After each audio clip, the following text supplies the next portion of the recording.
والصلاة والسلام علی سید الانبیاء والمرسلین۔ بس دو چار منٹ برکت کے طور پہ باپ کی سرکار کا ذکر کروں گا، ان کا درس ہے۔ اللہ کریم کا قرآن مجید فرقان حمید میں ارشاد پاک ہے، مولانا صاحب اس آیت کا ذکر کر رہے تھے، الا ان اولیاء اللہ لا خوف علیہم ولا هم یحزنون۔ یہ تو اس دن کے لیے ہے کہ جب جس دن پریشانی ہر روح کی انتہا پہ ہوگی، لیکن یہ حضرات اس دنیا میں بھی اس کے مستحق عمل کرتے ہیں۔ اللہ پاک نے دنیا میں بھی ایسا ہی سکون عطا فرماتا ہے۔ 2007 میں آنکھ کا کوئی مسئلہ تھا، میں ڈاکٹر صاحب کے پاس لے گیا، بلکہ بھیجا ڈاکٹر فضل شیرازی صاحب میرے دوست بھی ہیں، کلاس والے بھی ہیں۔ انہوں نے جب معائنہ کیا تو مجھے انہوں نے فون کیا کہ مجھے آنکھ کی اندر سائڈ پہ نا ایک گلٹی نظر آ رہی ہے اور وہ خطرناک لگ رہی ہے مجھے۔ میں نے کہا ٹھیک ہے، جو کچھ کرنا ہے کہتا ہے میں اسے نکال کے نا اس کا بایوپسی کرواتے ہیں۔ اس کو نکالا، جب اس کی رپورٹ آئی تو وہ کینسر تھا۔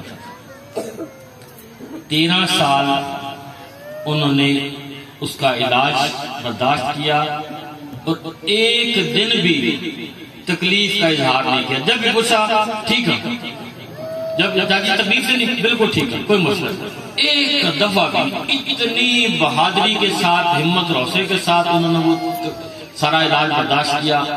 2007 سے 2020 میں مثال ہوا، کبھی بھی اس طرح کی انہوں نے وہ بڑے حوصلے کے ساتھ۔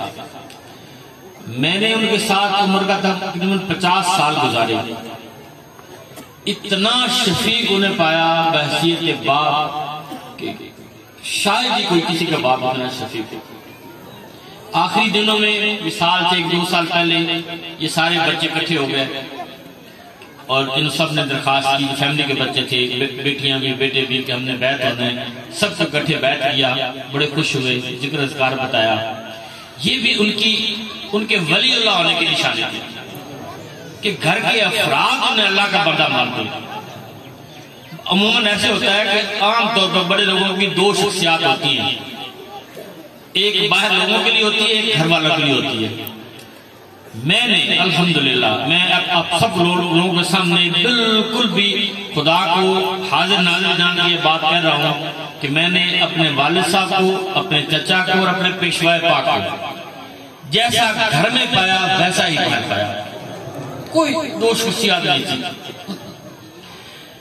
مریدوں کے ساتھ اتنی محبت کہ اندازہ 2-3 باتیں بتاؤں گا میں کہ یہیں پہ بیٹھے ہوئے میرے ایک پیر بھائی ہیں حاجی فیصل صاحب، وہ بھی آئے ہوئے تھے۔ انہوں نے مجھے یہ واقعہ سنایا کہ ایک خاتون آ گئی اور وہ درخواست کرتی کہ بابا جی میرا پتر جو ہے نا وہ جوا کھیلتا ہے، ہر دفعہ آ جاتا ہے، تو کو تعویذ تو دعا کرو جو۔ اب حاجی صاحب کہتے ہیں کہ میں بڑا رہا ہوا، وہ نقشبندی اسکول آف تعلق تھا کہ اب دیکھتے پیر صاحب نے کیا جواب دیتے، تو آپ مسکراتے رہے، اس کے بعد اس کو نا تعویذ لکھ کے دیں گے۔ جب وہ چلی گئی تو میں نے پوچھا کہ بابا جی عجیب معاملہ دیکھا، جوے واسطے فیل مگر تو فرمان لگے ہوں جوا کھیل سے ہارسی نا، ان کھیل سے ہارسی نا۔ یہ پوزیٹیوٹی کی مریدوں کو کس طرح رہا ہے۔ ایک اور مرید اس نے مجھے خود اپنا واقعہ سنایا اور وہ خود فوت ہو گیا، اللہ پاک جنت نصیب کرے۔ کہتا ہے میں شراب کا بہت زیادہ عادی تھا، ہر وقت اسی چکر میں رہتا تھا۔ تو میرے والد نے آگے، میرے اس کے والد دادا نے مرید تھے، وہ آئے، اس نے درخواست کی کہ مہربانی کریں، دعا کریں اس کو کوئی وہ یہ لانے چھوڑ دے۔ فرمان لگے کہتا اس کو میرے پاس بھیجنا۔ کہتا میں میرے والد صاحب نے کیا کہ میں تیری شکایت لایا پیر صاحب کو ہم تو جا ہوتے تو سن بڑا ذلیل کر رہے، روز دا ڈرامہ، روز دا تماشا۔ کہتا میں ڈرتا ڈرتا آیا، آ کے بیٹھ گیا، انہوں نے کوئی بات ہی نہیں کی، ایسے ادھر ادھر کی باتیں کرتے رہے۔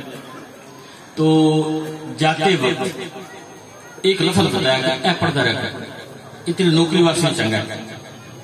کہتا ہے میں جناب اٹھا خوشی خوشی پہ، چلو انہوں نے ڈانٹ ڈپٹ، میں ذہنی طور پہ تیار ہو گیا تھا کہ وہ ڈانٹیں گے تو سمجھائیں گے، کہتا وہ میں نے لفظ کا ذکر شروع کیا، میرے وجود سے آہستہ آہستہ وہ چیز نکلتی گئی، کہتا شراب پتہ نہیں چلا شراب چھوٹ گئی، حالانکہ شراب کا نشہ جوڑنے کے بعد لت پڑ جائے تو بڑی مشکل سے چھوٹتی ہے۔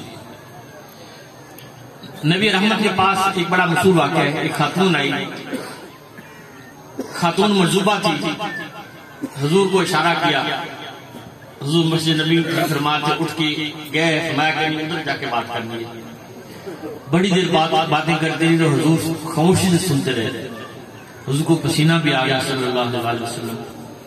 تو اب صحابہ پریشان کہ حضور کا اتنا قیمتی وقت ہے اور کافی دیر سے، جب وہ اپنی مرضی سے تھک آ کے جانے لگی، حضور فرمایا کہ اچھا جب بھی کوئی بات کرنی ہو تو آ جایا کرنا۔ سیدنا عمر فاروق سے نہ رہا گیا، یا رسول اللہ آپ کا اتنا قیمتی وقت ہے، اس کی کوئی بھی نہیں سنتا، آپ کتنی دیر آپ اس کی باتیں سنتے رہے؟ نبی کریم صلی اللہ علیہ وسلم چہرہ مبارک متغیر ہو گیا، فرمایا کہ جس کی کوئی بھی نہ سنے خود میں بھی نہ سنا۔ طبیعت چچا جان کی خراب تھی، میں لاہور سے آیا ہوں، سندر سے واپسی، گرمیوں میں ادھر ہی بچے میرے ادھر تھے، سندھ میں ہم لوگ بیٹھے ہوئے تھے، بجلی نہیں تھی، شدید گرمی تھی، عصر کا وقت تھا، حبس تھی بہت زیادہ، تو چچا جان ادھر سے گھر داخل ہو گئے اور گھر کے دوسرے گیٹ سے ایک خاتون آئی، ہمارے گاؤں کی غریب سی خاتون، اور اس کی وہ تھی جس کے گھر والے بھی اس کی نہیں سنتے، اور گھر والوں کو شکایت کے گھر میں آئی، تو آ کے کہتی ہے کہ آج میں لڑن نہیں ہے توڑنا، وہ میری گل نہیں سنتا، میرے بڑا تنگ کرتا کہ میں لڑن نہیں ہے توڑنا۔ تو میں اس کو بولنے لگا تھا کہ طبیعت ٹھیک نہیں ہے، پھر کدے آ جائیں گے، تو اس سے پہلے بول پڑے، اس کو بڑے پیار سے کہتے ہیں آج میری طبیعت ٹھیک نہیں ہے تو کل آتا نہ لڑنا، اور وہ خوشی خوشی ہو کے چلے گئے۔ مطلب ایسے وہ لوگ تھے جو سب کی باتیں سنتے، سب سے محبت کا اظہار۔ درمیان سے ایک دفعہ بیماری کے دوران مجھے کہنے لگے کہ اے جو ٹیکہ ہے نا، کہ جدو میں لگتا نا میرا ہفتہ تبدیل میں کافی ہوتی، یہ ٹیکہ ان ڈاکٹروں کو بھی نظر نہ لگا۔ اچھا ٹیکہ جو وہ 3 لاکھ کے 2 انجیکشن ملتے تھے، ایک لگ گیا تھا، دوسرا لگ رہا تھا 4 ہفتے کے بعد، تو اس کا اثرات بھی ہو رہے تھے، تو میں نے گزارش کی، میں کہا کہ کوئی لوا لو، ٹیکہ مہنگا بھی ہے، اثر بھی کرتا ہے، اچھا چلو ٹھیک ہے لگوا لیں گے۔ اچھا یہاں سے ہم چلے گئے اتفاق اسپتال میں، تو اب وہ ٹیکہ ڈاکٹر اپنے پاس رکھتا تھا، نرس کو نہیں کہتا تھا کہ تم نے ڈالنا، مہنگا ٹیکہ تھا، خود آ کے ڈاکٹر کنسلٹنٹ خود آیا، چچا جان لیٹے ہوئے ہیں، اس نے ٹیکہ رکھا اور خود آ کے دینا، ٹیکہ رکھ کے کچھ چیز دیکھنے لگا، اس کا ہاتھ لگا، ٹیکہ نیچے گرا ٹوٹ گیا، اب اس کا بھی رنگ اڑ گیا، 1.5 لاکھ کا ٹیکہ ہے، تو وہ ٹیکہ نیچے ٹوٹا ہے، چچا نے اٹھے کہ اچھا ٹھیک ہے پھر اسی چل گئے، اور وہ کہتا ہے ڈاکٹر صاحب مجھے کہتا ہے کہ ڈاکٹر صاحب میں اس کا بندوبست، اب مجھ سے ٹوٹا ہے تو میں اس کا بندوبست کر کے نا تو میں آپ کو فون کروں گا، پھر لگوا لیجیے گا، نہیں لگوایا۔ یہ اللہ کے بندوں کا تصرفات ہوتے ہیں، کرتے ہیں، تو ایسے نہیں اللہ کے بندے بن جاتے، پیچھے نظر ہوتی ہے۔ حضرت امام احمد بن حنبل رحمۃ اللہ علیہ وقت خلیفہ وقت نے بات تھوڑی سی زیادتی بھی کی، تو بات فرمایا کہ ہمارے جنازے فیصلہ کریں گے کہ ہم کیسے لوگ ہیں، یہ وہ لوگ ہیں کہ جنازے فیصلہ کرتے ہیں یہ کون لوگ ہیں۔ جنازہ آپ لوگوں نے دیکھا، اتنی خلقت تھی، اور واقعی اللہ پاک کروڑہا رحمت نازل فرمائے، درجات نازل فرمائے۔ آپ کی پیدائش والی رات اس گاؤں کی خاتون کو خواب آیا کہ محمد شاہ کے گھر اللہ پاک نے ایک کتب پیدا کیا ہے، وہ کہتی میں پھر سو گئی، پھر مجھے وہی خواب جاری ہو گیا، صبح ہوئی تو پتہ چلا کہ محمد شاہ صاحب رحمۃ اللہ کے گھر میں باغیر کی ولادت ہوئی ہے۔ والد صاحب سب سے بڑے تھے اور چچا جان سب سے چھوٹے تھے۔ اتنی محبت اور لحاظ ہم نے زندگی میں کہیں نہیں دیکھا۔ ابا جان کا حال یہ تھا آخری دنوں میں، چچا جان یہاں بیٹھتے تھے، ابا جان ادھر، اور 4 پائی کی پائنٹی ادھر نہیں کرنے دیتے تھے، یوں کرتے تھے ادھر بابا پھر بیٹھا ادھر نہیں جانا ادھر نہیں جانا، اتنا اعراض کرتے تھے. اور آخری ابا جان کے آخری دن تک، اب ظاہر ہے پیری مریدی ہے، مرید نذرانے بھی پیش کرتے تھے. شام کو ساری جیب ابائی کے حوالے، آخری دن تک جب تک ابائی سال نہیں ہوا، آخری دن بھی شام کو ساری جیب ان کے حوالے، اور ضرورت کے پیسے بھائی یہ کیا دینا اتنے پیسے. ساری زندگی ہم نے ایسے ہی دیکھا. آخری دنوں میں بچوں نے کافی خدمت کی. اللہ پاک اس کو اپنی بارگاہ میں قبول فرمائے. برخوردار رسید چھوٹا بھائی ہے، اس کے اوپر بڑی توجہ تھی، اس نے خدمت بھی بڑی کی. کیونکہ چچا جان بیمار تھے، باہر حسن رضا سنبھالتا تھا، مریض وغیرہ آتے تھے تو یہ ہر وقت ان کے پاس رہتا تھا. باقی میرے بھتیجے بھی ان کے پاس رہتے تھے. انہوں نے بڑی ان سے محبتیں سمیٹی ہیں، بہت انہوں نے خدمت کی ہے. اور یہ اللہ والے ہوتے ہیں، ان کے ساتھ جو نسبت ہے. حدیث میں مولانا صاحب نے جتنی بھی باتیں بتائی ساری احادیث میں موجود ہیں، ایسے ہی موجود ہیں. اولیاء اللہ کا ان کے ساتھ اللہ واسطے کی محبت اتنی فائدہ مند ہے. پیر کے ساتھ مرید کا کیا تعلق ہوتا ہے؟ صرف خدا واسطے کا تعلق ہوتا ہے. پیر جب بیعت کرتا ہے کیا کرتا ہے؟ پچھلے گناہوں سے توبہ کرواتا ہے اور ایک ذکر، اللہ کا نام کو ذکر بتاتا ہے کہ یہ کرتے رہو. اور وہی ذکر جو پیر بتاتا ہے وہ ذکر، وہ اس میں عزم ہوتا ہے مرید کا. اگر اس کو پڑھتا رہے تو اس کے سارے معاملات اس کے گرد گھومتے ہیں. عموماً مرید میں بھول جاتے ہیں، پھر اگلے دن دوبارہ آ کے پوچھتے ہیں، اور پیر کو بھی یاد نہیں ہوتا. کیونکہ پیر کے دل میں بھی اسی وقت اللہ پاک ڈالتا ہے کہ یہ کچھ بتانا ہے، وہ بتا دیتا ہے. مرید بھول جاتا ہے، دوبارہ آ کے آتا ہے تو یاد نہیں ہوتا. اس لیے جو ذکر پیر بتایا ہے اس کو کبھی نہیں بھولنا، پلے باندھ لینا.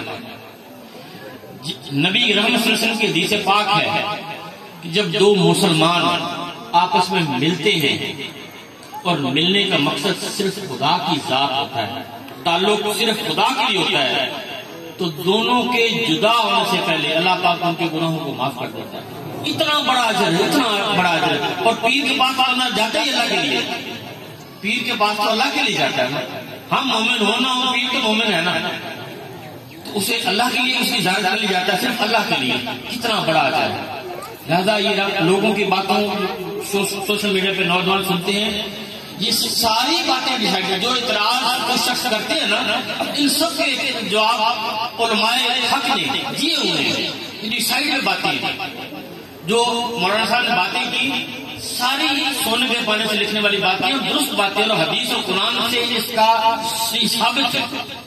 لہذا بغیر کسی شبہ کے پیشہ پاک کی قبر میں بھی جائیں، انہیں زندہ سمجھ کے جائیں. میرے پیشہ پاک اللہ پاک درجات بلند فرمائے. علامہ تھے پروفیسر یونیورسٹی کے، فرماتے تھے میری قبر پہ جب بھی آنا مجھے زندہ سمجھ کے آنا، زندہ سمجھ کے آنا. اور جب اجازت فرمائی ایک ہی وصیت فرمائی، کوئی لمبی چوڑی وصیت نہیں. میں کہ ڈاکٹر صاحب جو اللہ کے بندے ہوتے ہیں نا وہ بخیل نہیں ہوتے، بس یہ فرمایا.